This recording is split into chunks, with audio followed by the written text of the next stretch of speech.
The 30th lesson I have learned from the people of Broadway Church is to look for conspiracies of goodness. When I was at Broadway in the 80s and early 90s, the senior pastor at the time and my friend, Phil Amerson, introduced me to a documentary called The Weapons of the Spirit. It was about the small French village of Les Chambon during World War II. The folks in Les Chambon had hid thousands of Jews out in the open in this small village, disguised as members of their family. The filmmaker himself had been a baby in one of those Jewish families who had sought refuge there from the Nazis. He went back, and in one of the interviews, he's interviewing an old woman, and he says to her, how was this small village able to do this massive cover-up?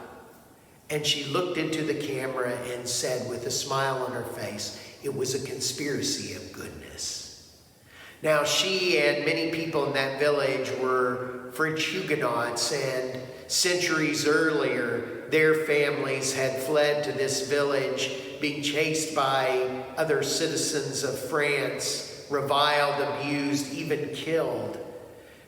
Those French Huguenots knew deep in their DNA how important refuge was. And so they took part in a conspiracy of goodness. I saw multiple conspiracies of goodness around Broadway. I remember back in the mid-'80s, the oldest Sunday school class in the church, the Broadway workers, opened the doors of their Sunday school class throughout the week to young people, children from the community around here, for an IPS kindergarten to be held in their room. You see, the children around here, the only other option was a half-day kindergarten over a half-an-hour bus ride away in Decatur Township.